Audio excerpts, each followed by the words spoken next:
Parliamentary reporter Hindi dictation गति 160 शब्द प्रति मिनट। डिक्टेशन स्टार्ट होगी 5 सेकंड बाद।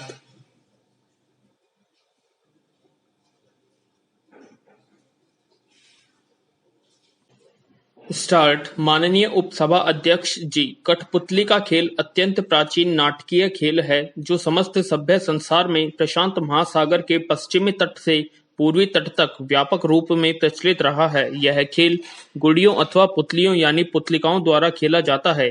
गुड़ियों के नर मादा रूपों द्वारा जीवन के अनेक प्रसंगों की विभिन्न विधियों से इसमें अभिव्यक्ति की जाती है और जीवन को नाटकीय विधि से मंच पर प्रस्तुत किया जाता है। विराम। कठपुतलियां या तो लकड़ी की होती हैं या पेरिस प्लास्टर की या कागज की लुगदी की। उसके शरीर के भाग इस प्रकार जोड़े जाते हैं कि उनसे बंधी डोर खींचने पर वे अलग हिल सके। विराम। महोदय जी, राजस्थान की कठपुतली काफी प्रसिद्ध है। यहाँ धागे से बांधकर कठपुतली नचाई जाती है। लकड़ी और कपड़े से बनी और मध्यकालीन राजस्थानी पोशाक पहने इन कठपुतलियों द्वारा इतिहास के प्रेम प्रसंग दर्शाए जाते हैं। अमर सिंह राठौड़ का चरित्र काफी लोकप्रिय है क्योंकि इसमें युद्ध और नृत्य दिखाने की भरपूर संभावनाएं हैं। इसके साथ एक सीटी, जिसे बोली कहते हैं, जिससे तेज धुन बजाई जाती है, प्रयोग की जाती है। कठपुतली की सबसे खास बात यह है कि इसमें कई कलाओं का सम्मिश्रण है। विराम। इसमें लेखन कला, नाट्य कला, चित्रकला, मूर्तिकला, काष्ठ कला, वस्त्र निर्माण कला, संगीत, नृत्य जैसी कई कलाओं का इस्तेमाल होता है। इसलिए संभवतः बेजान होने के बाद भी ये कठपुतलियां जिस समय अपनी पूरी साज सज्जा के साथ मंच पर उपस्थित होती हैं तो दर्शक पूरी तरह उनके साथ बंध जाता है। विराम। कठपुतली का इतिहास बहुत पुराना है। ईसा पूर्व 4वीं शताब्दी में पाणिनि की अष्टाध्यायी में पुतला नाटक का उल्लेख मिलता है। कुछ लोग कठपुतली के जन्म को लेकर पौराणिक आख्यान का जिक्र करते हैं कि शिवजी ने काठ की मूर्ति में प्रवेश कर पार्वती का मन बहलाकर इस कला की शुरुआत की थी। कहानी सिंहासन 32 में भी विक्रमादित्य के सिंहासन की 32 पुतलियों का उल्लेख है। संवर्धन काल में भारत से पूर्व एशिया के देशों इंडोनेशिया, थाईलैंड, जावा, श्रीलंका आदि में इसका विस्तार हुआ है। आज यह कला चीन, रूस, इंग्लैंड, अमेरिका व जापान आदि अनेक देशों में पहुंच चुकी है। विराम। इन देशों में इस विद्या का समसामयिक प्रयोग कर इसे बहुआयामी रूप प्रदान किया गया है। वहां कठपुतली मनोरंजन के अलावा शिक्षा, विज्ञापन आदि अनेक क्षेत्रों में इस्तेमाल किया जा रहा है। भारत में पारंपरिक पुतली नाटकों की कथा वस्तु में पौराणिक साहित्य, लोक कथाएं और किंवदंतियों की महत्वपूर्ण भूमिका रही है। विराम। महोदय, कठपुतलियों को तार के माध्यम से उंगलियों पर नचाया जाता है। विराम। खाट के माध्यम से एक मंच तैयार किया जाता है जिस पर तख्त लगाया जाता है। पहले तो पृथ्वीराज अमर सिंह राठौड़, हीर रांझा और लैला मजनू की कथाएं ही कठपुतली खेल में दिखाई जाती थीं, लेकिन अब समसामयिक विषयों, महिला शिक्षा, प्रौढ़ शिक्षा, परिवार नियोजन के साथ साथ हास्य, व्यंग्य, ज्ञानवर्धक व अन्य मनोरंजन कार्यक्रम दिखाए जाने लगे हैं। कठपुतलियों का इस्तेमाल संप्रेषण के लिए काफी पहले से ही हो रहा है। हमारे देश में तो यह कला लगभग 2000 वर्ष पुरानी है। पहले नाटकों को प्रस्तुत करने का एकमात्र माध्यम कठपुतलियां ही थी। आज तो हमारे पास आधुनिक तकनीक वाले कई माध्यम, रेडियो, टीवी, आधुनिक तकनीकी सुविधाओं वाली रंगशालाएं, मंच सभी कुछ हैं, लेकिन पहले या तो लोक परंपराओं की नाट्य शैलियां थी या फिर कठपुतलियां। भारत में कठपुतली नचाने की परंपरा काफी पुरानी रही है।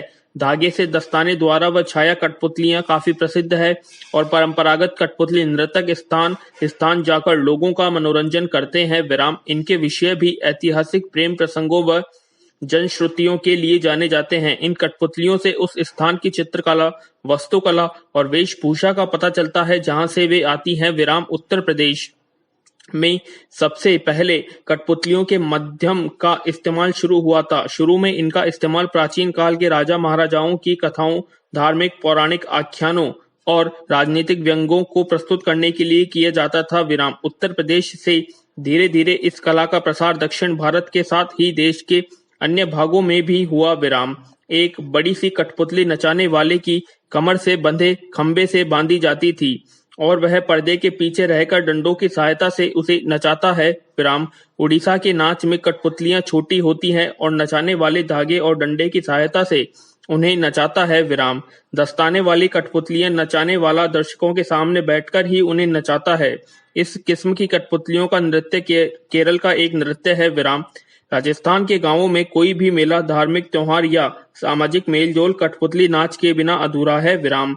कठपुतली नाच की शुरुआत ढोलक की थाप से होती है और आमतौर पर महिला मंडल की ओर से कथा के माध्यम से सुनाई जाती है। रीति रिवाजों पर आधारित कठपुतली के प्रदर्शन में भी काफी बदलाव आ गया है। अब यह खेल सड़कों गली कूचों में न होकर तेज रोशनी की चकाचौंध में बड़े बड़े मंचों पर होने लगा है। विराम महोदय, 2 दशक तक इराक के राष्ट्रपति रहे सद्दाम हुसैन का जन्म 28 अप्रैल 1937 को बगदाद के उत्तर में स्थित एक गांव में हुआ था। उनके मजदूर पिता उनके जन्म के पहले ही दिवंगत हो चुके थे। उनकी मां ने अपने देवर से शादी कर ली थी, लेकिन बच्चे की परवरिश की खातिर उसे जल्द ही तीसरे व्यक्ति से शादी करनी पड़ी। विराम उस दौर का उनका गांव अपनी विभत्सताओं के लिए कुख्यात था। इन परिस्थितियों ने सद्दाम को बचपन में ही भयानक रूप से शक्की और निर्दयी बना दिया। बच्चों के हाथों पिटने के भय से बाल सद्दाम हमेशा अपने पास एक लोहे की छड़ रखता था और जब जब इससे जानवरों की पिटाई किया करता था। किशोर अवस्था में कदम रखते रखते वह विद्रोही हो गया और ब्रिटिश नियंत्रित राजतंत्र को उखाड़ फेंकने के लिए चल रहे राष्ट्रवादी आंदोलन में कूद पड़ा। विराम हालांकि पश्चिम के अखबार इस आंदोलन को गुंडे बदमाशों की टोली ही कहते हैं। इसी बीच सद्दाम ने साजिदा से शादी की, जिससे उसके 2 पुत्र और 3 पुत्रियां हुई। विराम सद्दाम ज्यादा दिन चैन से नहीं रह पाए। एक बार फिर पार्टी में बगावत हुई और सद्दाम को नई हुकूमत ने जेल में डाल दिया। वह बात तब तक जेल की हवा खाते रहे जब तक कि 1968 में पार्टी के मेजर ने तख्ता पलट कर सत्ता नहीं हथिया ली। विराम शुरुआत में वह बड़े उदार थे, लेकिन धीरे धीरे अपने असली रूप में आ गए। मेजर बीमार थे और सत्ता की चाबुक का वही इस्तेमाल करते थे। उन्होंने सुन्नी जगत में अपनी अलग छवि बनाई और पर्दे के पीछे अपना एक अलग समूह तैयार करते रहे। विराम 16 जुलाई 1979 को मेजर को सत्ता से हटाकर वह स्वयं इराकी गद्दी पर बैठ गए। उन्होंने एक के बाद एक 66 देशद्रोहियों को मौत के घाट उतार दिया। अपने शासन के आरंभिक वर्षों में सद्दाम हुसैन अमेरिका के लाडले थे। विराम सद्दाम हुसैन पर शियाओं के साथ भेदभाव करने का आरोप है। विराम 1982 में एक बार उनके गांव में उनके ऊपर हमला हुआ था। विराम जिनके जवाब में उन्होंने वहां 148 शियाओं की हत्या करवा दी। विराम वही फैसला आज उनकी फांसी का कारण बना। विराम लिहाजा उनके खिलाफ 2003 में फिर युद्ध हुआ और उसके बाद की कहानी हमारे सामने है। विराम वह एक तानाशाह तो थे, लेकिन जिस तरह से उन्होंने खुद को अंतर्राष्ट्रीय फलक पर पेश किया और अमेरिका के आगे नहीं झुके, देखना यह है कि उन्हें इतिहास किस तरह याद रखता है। विराम सज्जनों, भारतीय फिल्म जगत संगीत के बेताज बादशाह हैं। विराम वे गायक भी हैं, गाने भी लिखते हैं, संगीत निर्देशक भी हैं। इन सब के ऊपर वे एक उद्यमी भी हैं। विराम उन्हें दुनिया के कई प्रसिद्ध पुरस्कार मिले हैं। उनके बचपन का नाम A.S. दिलीप कुमार था। विराम उनका जन्म संगीत में रमे हुए तमिलनाडु के एक परिवार में हुआ था। विराम उनके पिता फिल्मों के लिए म्यूजिक देने का कार्य करते थे। वे अपने पिता को देख कर सिर्फ 4 साल की उम्र में ही हारमोनियम पर हाथ आजमाने लगे थे। विराम 9 वर्ष की उम्र में उन्होंने पियानो पर भी हाथ चलाने शुरू कर दिए थे। विराम अब तो आप पहचान ही गए होंगे कि मैं A.R. रहमान की बात कर रहा हूँ। A.R. रहमान को महज 11 साल की उम्र में घर का खर्च चलाने के लिए तमिल फिल्मों की एक संगीत निर्देशक के यहाँ कार्य करना पड़ा। उसी दौरान उनकी बड़ी बहन गंभीर रूप से बीमार हो गई। उनका परिवार बिल्कुल टूट सा गया था। पिताजी के निधन के बाद रहमान एक बार फिर भगवान से विश्वास उठ गया था। रहमान की मां ने पूरे परिवार सहित सूफी इस्लाम को अपना धर्म बनाया। विराम रहमान ने तन मन लग्न से कार्य किया और बहुत जल्द पूरे भारत पर छा गए। विराम सचिन तेंदुलकर क्रिकेट में विश्व के सर्वश्रेष्ठ बल्लेबाजों में शामिल एक भारतीय क्रिकेटर हैं। सचिन तेंदुलकर ने टेस्ट व एक दिवसीय क्रिकेट दोनों में सर्वाधिक शतक अर्जित किए हैं। वे टेस्ट क्रिकेट में सबसे ज्यादा रन बनाने वाले बल्लेबाज हैं। विराम इसके साथ टेस्ट क्रिकेट में 15,000 से अधिक रन बनाने वाले विश्व के एकमात्र खिलाड़ी हैं।